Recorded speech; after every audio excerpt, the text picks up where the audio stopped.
Okay, so today I'm going to try to do two, or at least getting through the storage and at least start the prep phase. So whenever we store food, if we're going to put it into a different container, you have to make sure that you label it correctly. So powdered milk. Has everybody seen powdered milk before? But there are some people that don't know what it looks like. So you have to make sure they don't confuse it with something else. Just use the common name or a statement that clearly, accurately identifies it.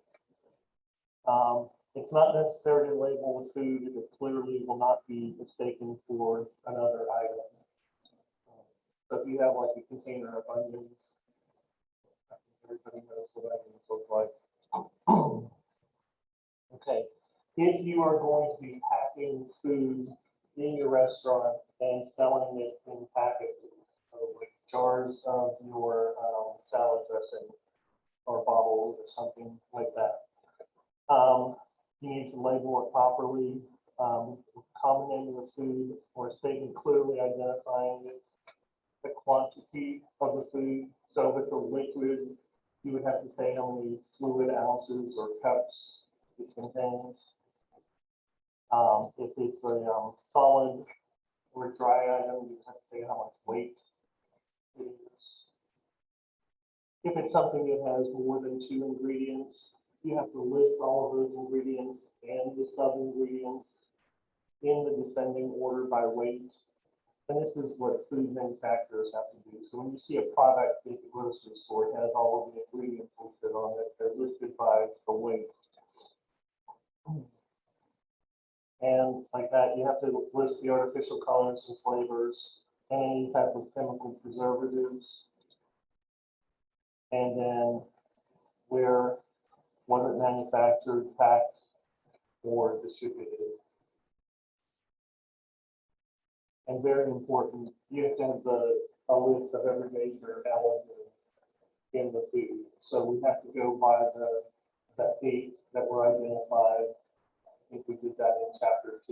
So any of those, you have to say contains soy, contains wheat, milk or dairy products, all 7 of those, or 8 of those things.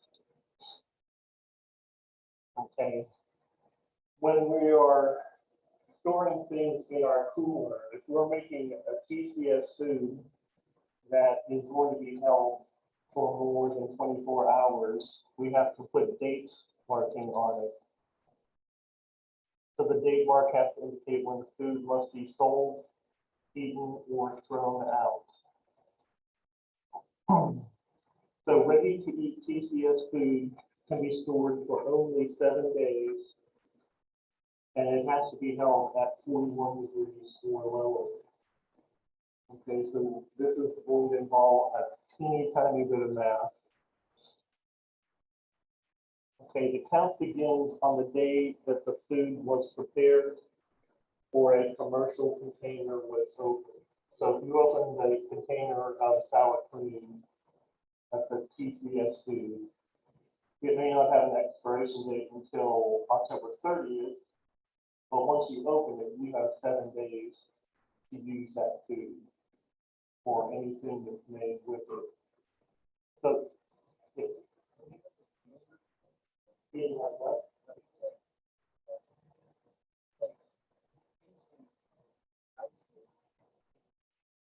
In your restaurant, you're serving food to people, you have to follow these rules. You can eat whatever you want in your own room. It's not making you sick. As a person who is selling it, you cannot do that. But you might make someone sick. Okay, so today, what's the date today? September 22nd. So we open up our sour cream today. We start counting. We're going to do 7 days. We start 22nd is 1 day. 23rd, 24, 25, 26, 27, 28. Okay, so we mark it that we have to sell the use it by September 28th. Okay, so you don't add 7 to today's date. You're really only adding 6. But it's considered 7 days. Okay. Example, potato salad, October 1st would have a discard date of October 7th. Some operations, it's recommended that you put the use by date on it, like use by March 21st in this case. But some operations say it was prepared on March 21st, but that, in my mind, leaves room for error if somebody's doesn't know what date it is, or just miscalculates. So in my mind, I would stick to the use by date, but it can be done either way. If you're using commercially processed food like the sour cream, so if it has a use by date already on it, like used by September 25th, then that's your use by date, as long as it's based on food safety.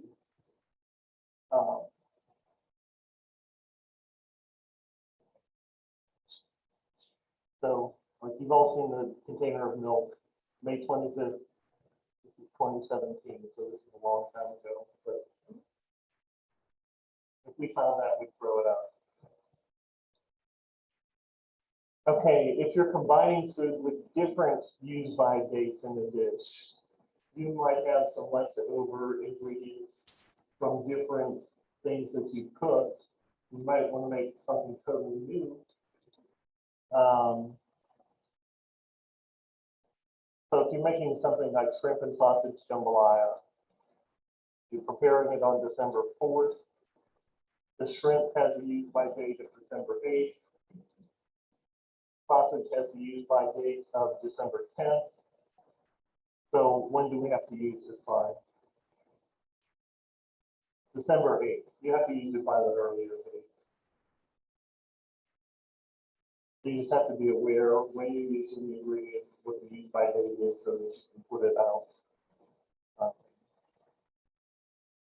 And put that label on it correctly. And typically, when you're running a restaurant, you don't want ingredients sitting in your cooler for more than a week. Because you want to be able to send out fresh, wholesome ingredients. Like people are going to start noticing. If you have something that has sat around for several days, they're going to notice a decrease in the quality.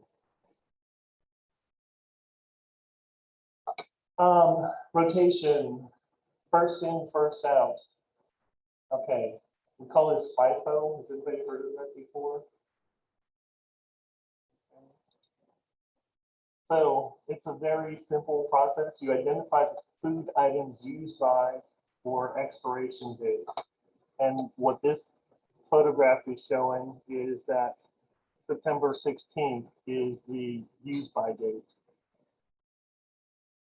So they actually wrote it on there so it was easier to see. You want to make sure that you store items with the earliest use by or expiration dates in front of the items with the later dates. If you look at a supermarket, anybody ever go grocery shopping and look at expiration dates? Like they keep their shelves organized that way. What I usually do is I go back to the older, like the precious stuff because it's for me. But when you're in a restaurant, you do just the opposite. You want to use that old stuff first so that you get it out of the kitchen and it doesn't spoil. Okay, so once you have them on the shelf, you have to make sure that everybody knows to use the stuff in front first. Throughout food that is past its manufacturer's use by our expiration date, or our TCS food if we have it for more than 7 days. Okay, so yeah, there's a photograph from a grocery store of milk. Of course, you can't see the dates, but you know that's how they're doing it. They're putting the stuff that's going to expire in the front.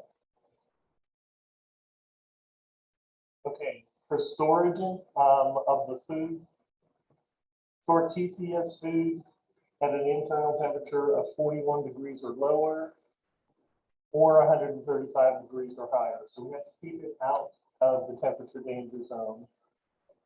Can y'all see what temperature this is? Like between 45 and 50. So this word here is foliage. So that's in the temperature danger zone. So we have a possible issue there. You want to make sure you store meat, poultry, seafood, and dairy items in the coldest part of the unit and away from the door. Because the door is where you're going to have cold escaping and heat coming in.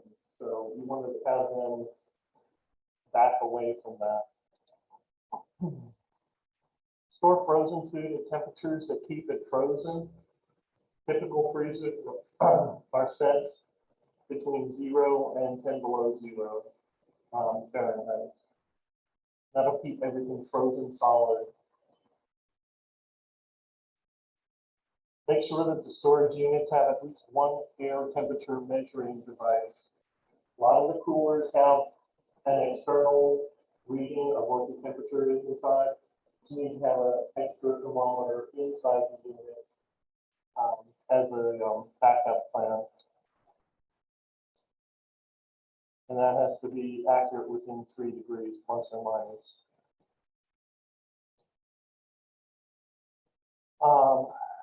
So you would put that in the warmest part of refrigerated units and the coldest parts of hot holding units. So I have a couple of, this is a hot box. And if you can see in here, it's got plates with food on them and lids. So they're stacked up in here. And then usually when you do this, the food is already cooked and it's already warm. You're going to load it up. It's not going to be as warm as what it is inside the hot box, but it's not going to, this is designed to hold it at above 135 degrees. So if you fill this up, where would be the coolest part in the hot box? Pardon me?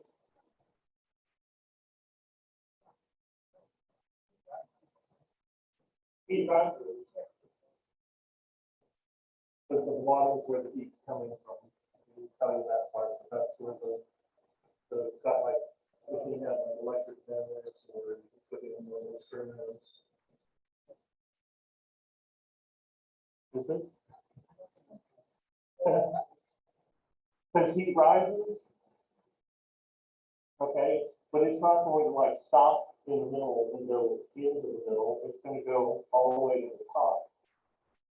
And it's going to kind of work its way down. So it's really the middle of the cabinet where the coolest temperature is going to be initially. Okay. In a freezer, I thought I had a photograph of a freezer. Where would be the warmest place in the freezer? Right by the door. Yeah. So that's where you want to have a thermometer.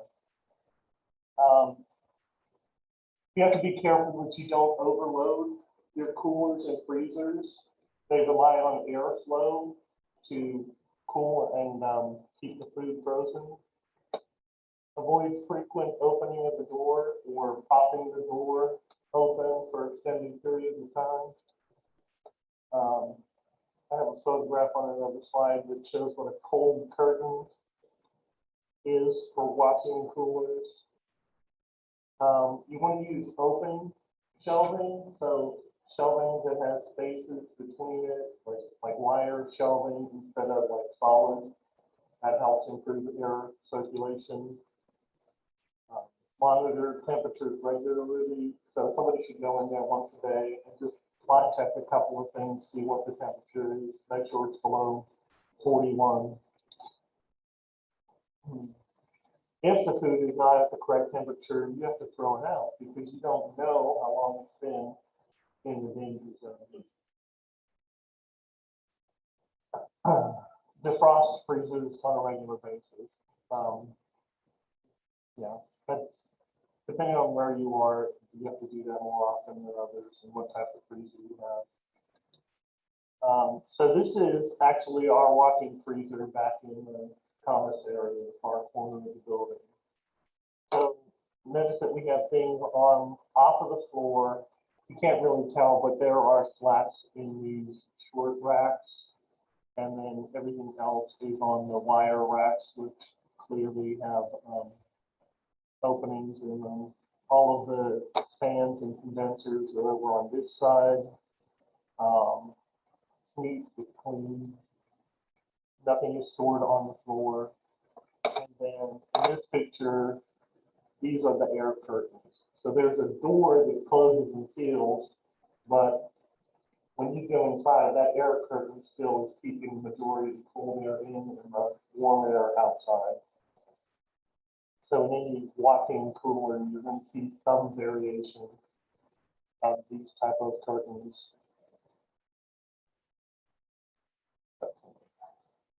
So preventing cross-contamination.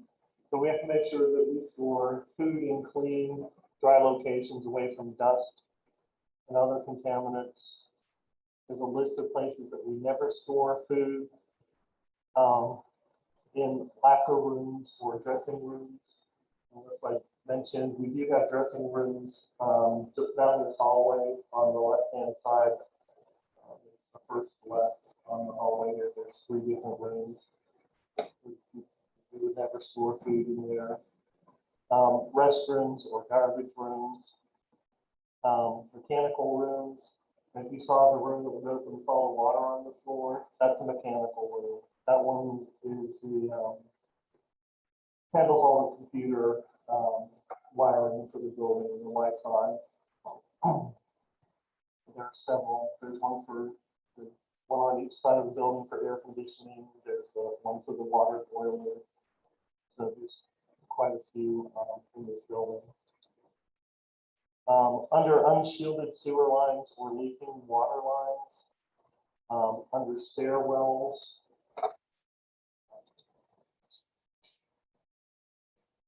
if you have unsafe food that's damaged, oiled, incorrectly stored, missing its date mark, past its date mark, exceeded time temperature requirements, usually you're throwing that away. But if you, we talked about this on the receiving end. If you receive food and you are returning it to the vendor, you want to store it in a separate place and label it so that it is not used. In all storage areas, we're going to make sure that the items, the racks themselves, are away from the walls and at least 6 inches off of the floors. We can do that, or we do that so we can more easily clean the floors. And 6 inches really isn't a lot, and I find that most people don't have the ability to do this and hold the room. So I think we have ours at least 12 to 14 inches off the floor. So it's easier to see under there what you need to sweep up. Store single-use items, for example, sleeves of single-use cups, single-use gloves in their original packaging. So if we had like these disposable cups, you want to keep them in their packaging instead of pulling them all out and just having them sit on the shelf because they can easily become contaminated. Containers, we want to make sure we store food in containers that are intended for food. They need to be durable, leak-proof, able to be sealed or covered. The health department looks for all of those things. Like if you had a bag of sugar like you get at home, you have it in your kitchen, you open it up, and you take a couple cups out, and then you just put it back on the shelf. That's not going to work. You have to then put that sugar either into something like a like a Ziploc container, either a bag or some type of a plastic container. Never empty or never use empty food containers to store chemicals. So like when I finish this bottle of water, I wouldn't put in like cleaning ammonia in this bottle because somebody could accidentally use it. And then never put food in empty chemical containers. Which we actually had somebody put salad dressing into a container of 409 that they cleaned. And I don't know who it was, but I just know that it happened. We have to learn how to wrap and cover food correctly. Okay, so you want it to stay covered when it's in storage. You don't want, if somebody bumps it, you don't want it to become uncovered. You want all of your storage areas clean and dry. Clean up any kind of spills and leaks immediately. Y'all notice the custodian just went by with a mop bucket to get the water out of the restaurant. Yeah, maintenance room. Clean your dollies, carts, transporters, trays, whatever you're going to be putting food on. Clean it on a regular basis. The drawers that you might be using to store utensils. Food has to be stored in containers that have been cleaned and sanitized.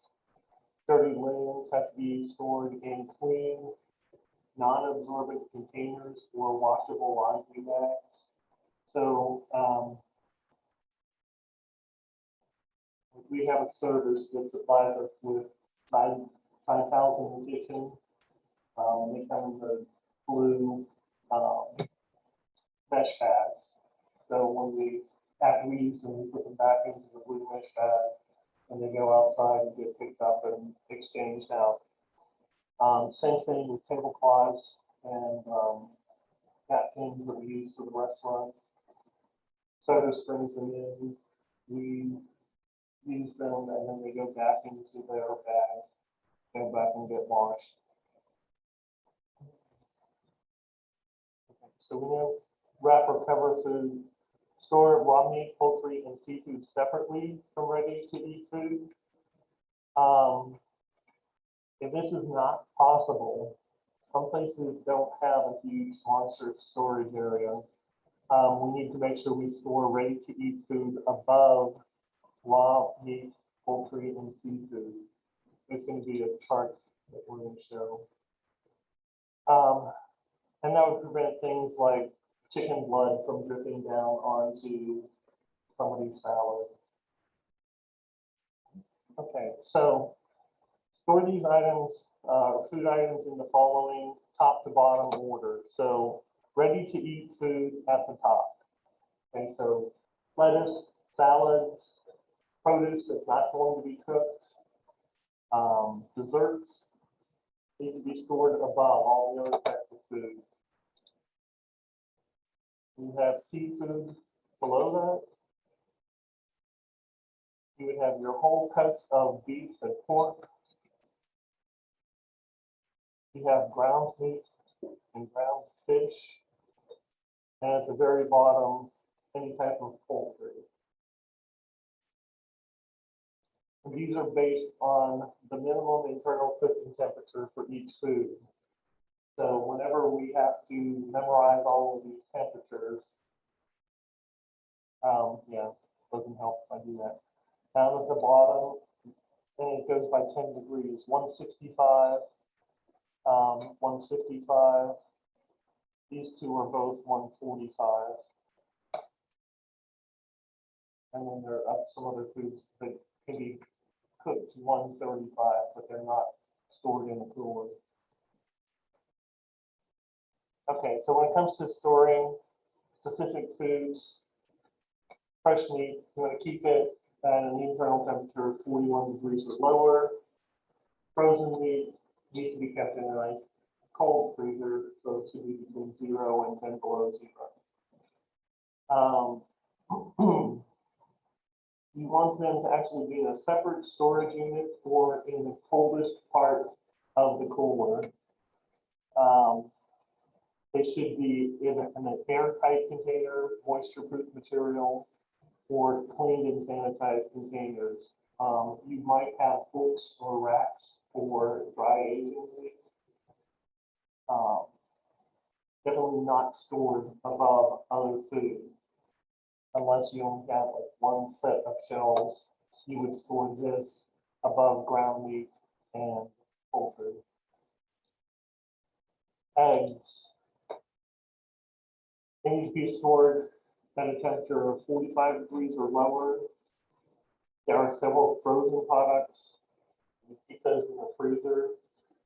Um, Liquid eggs, typically those are stored in a cooler at 41 degrees. Dried eggs would be kept in a cool, dry storage area. So you can have powdered eggs and powdered egg whites. Um, and once you reconstitute those items, you have to store them at 41 degrees or lower if you're not using them right away.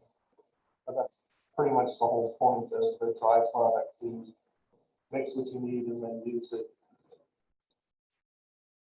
Okay, do not wash shell eggs before storing. Plan to use all the eggs within 4 to 5 weeks of the packing date.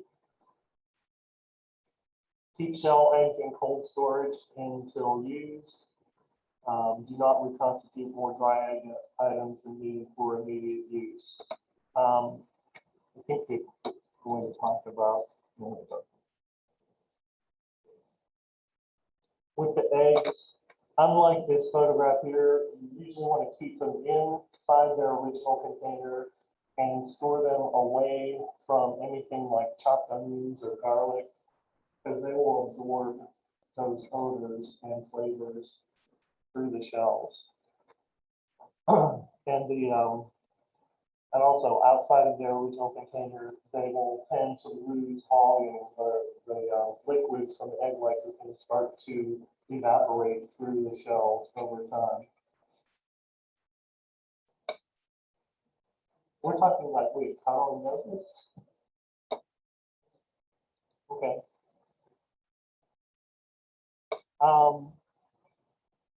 Fresh fish. This is a little bit misleading. Fresh fish internal temperature of 41 degrees or lower, but ideally you store that in a cooler that's closer to 32 degrees. Okay. Fresh fish will stay longer if you have it packed on ice and it can drain. Frozen fish, keep it in the freezer. So fresh whole fish can be packed in flaked or crushed ice bed self-draining, change the ice and clean and sanitize the container often. And again, this isn't something you want sitting in your cooler for a very long time. You should if you're serving fresh fish, you should probably have it delivered in twice a week and don't order more than you're going to be able to sell in that period. Okay, shellfish. Shucked shellfish, stored at an internal temperature of 41 degrees or lower. Live shellfish, so if you have a bag of crawfish or oysters, you want to keep it in its original container, air temperature of 45 degrees or lower. We talked about the shell stock tags, and we talked briefly about display tanks for lobsters. I did do a check on lobsters being delivered with seafood, or not seafood, seaweed. And what they more commonly use is just wet newspaper. Okay, fresh produce, TCS items, so your chopped tomatoes, cantaloupes, greens, 41 degrees or lower. Other vegetables and fruits might be stored in a dry storage area. Like whole tomatoes, you can store at room temperature. That's really the best thing for them. 60 to 70 degrees in a dry storage area is the best temperature. it doesn't mention it in this PowerPoint, but some of the fruits and vegetables put off a gas that increases their ripening speed. So like bananas, if you keep bananas in a closed bag, they're going to ripen much more quickly. When I worked at Beau Rivage, we had banana foster on the buffet, and you needed to have enough bananas to serve a couple thousand people on the buffet every day. So we got lots of bananas. But from Friday to Sunday, the bananas that we would go to use on Sunday would be green and hot. Actually cooked inside of their peels inside of the cases because of that ethylene gas that it releases. And it really didn't ripen them, but it cooked them instead. So it's kind of interesting. I'm not quite sure how we ever got over that.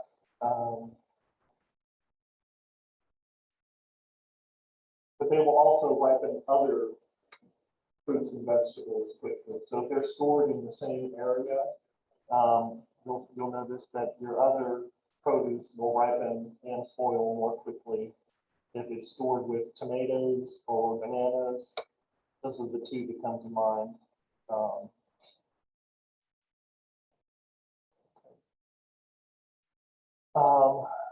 So raw whole produce and raw cut vegetables delivered packed in ice can be stored as they are. Make sure they're self-draining, just like the seafood. Containers that have whole citrus fruit, barred squash, eggplant, root vegetables are well ventilated and need to be going in the container. Store onions, garlic away from other vegetables that might absorb the odor. The coolers, relative humidity should be 85 to 95%. So that's pretty high humidity. Some produce ripens best at room temperature. Avocados, bananas, pears, and tomatoes. Wash most produce just before prepping or serving. Never seen anybody wash a banana. Never seen anybody wash a banana. Do not mix different items or multiple batches of the same item in standing water or an ice water slurry. So you can't wash grapes and apples in the same water. Poultry stored at an internal temperature of 41 degrees or lower. We most often get poultry that is wrapped individually and frozen. Or else it's going to be used like right from the grocery store. It can come ice packed. It's the same as fresh seafood. Okay, the reduced oxygen packaged food stored at recommended temperatures by the manufacturer or at 41 degrees or lower.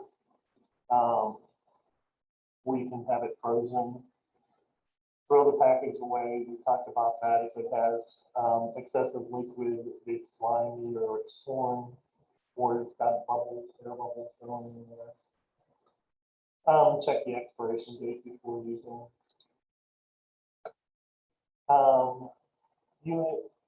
UHT, that stands for, oh, I just forgot the last word. Ultra high temperature pasteurized food. So, like these are creamers that are shelf stable in ultra high temperatures, pasteurized. They can be stored at room temperature if they aren't opened. Once they are opened, I would say throw them away because nobody's going to use an open container like that. Canned goods, higher storage temperatures can shorten the shelf life. Also, acidic food doesn't last as long as lower food in acid. If you have damaged cans, you need to discard them. Make sure you keep your storage areas dry. Wipe cans clean with a sanitized cloth before opening them. I've heard several horror stories of people working in different storage areas and they see rodents crawling over the cans. So you don't know where those cans have been until they came to you, and nobody along the way is washing those cans.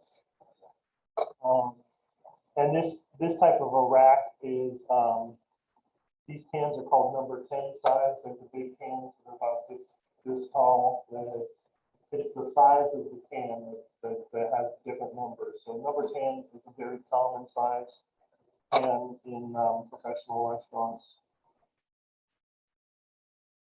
Dry food, it's possible higher storage temperatures can shorten the shelf life. So we want to make sure we check the containers when they come in, looking for insect or rodent damage. If we're storing them correctly, salt and sugar can be held almost indefinitely. These things get stored in our dry storage area. I can't remember if we talked about it in this class or not. All of your flours, rices, any type of grains, even some of your spices, pastas, they are all processed foods, but the processing does not kill the eggs that exist on that original wheat or barley or whatever type of grain that was used in it. If you store your dry goods in a room that is consistently above 70 degrees, those eggs are going to hatch. Have you ever found anything like a box of cereal that was never opened and it's got bugs inside of it? Okay, somewhere along the line it was stored at a higher temperature. I have had pasta in my own house that got shoved in the back and I didn't see it, and then I go to use it and it's filled with bugs because they are going to hatch. So commercial storage areas, dry storage areas, we try to keep those below 70 degrees. Okay, so that is our storage.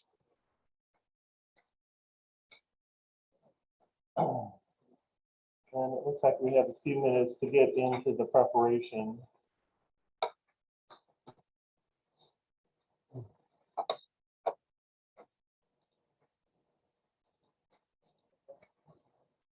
Okay, so when it comes to preparing your food, there's going to be a term you learn called mise en place. Has anybody ever heard of that?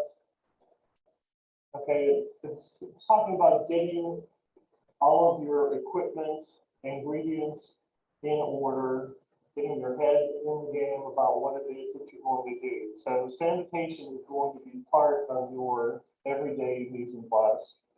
So we're going to make sure that your workstations, cutting boards, utensils, everything is cleaned and sanitized. Typically, the pot sinks are filled up while you're getting your equipment together. Only remove as much food from the cooler as you can prep in a short period of time.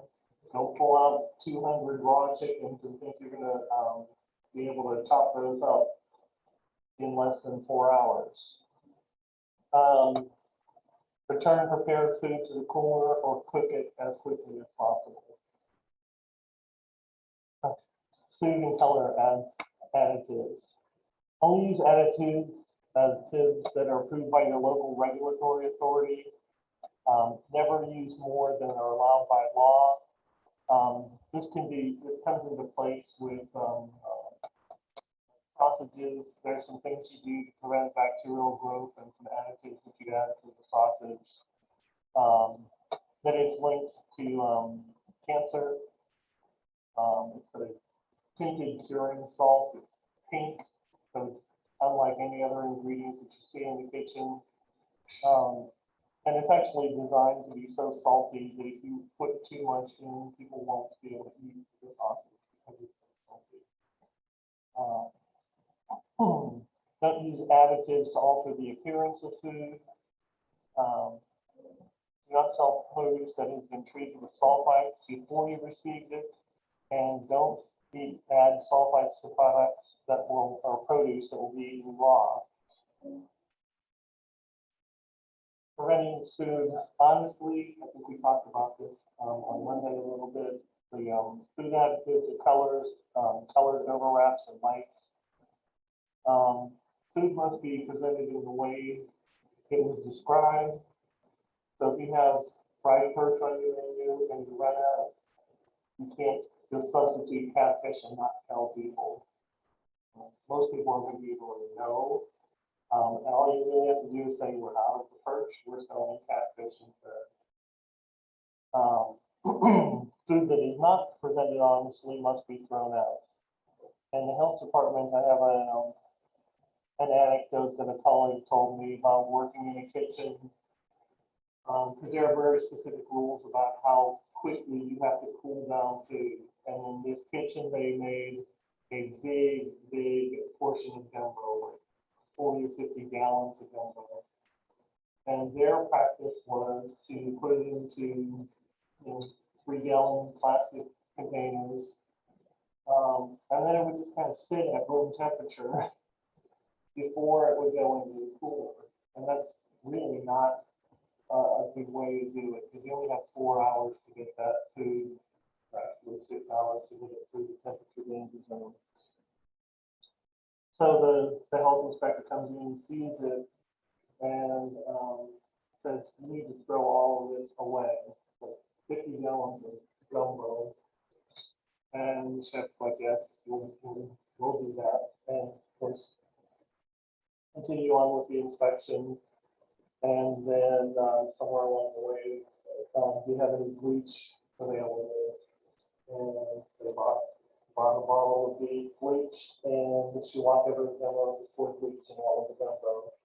It's like, now you're going to throw it away, because I know you were lying. You weren't going to throw it away, but you have to throw it away. You have to change the way to cool things down.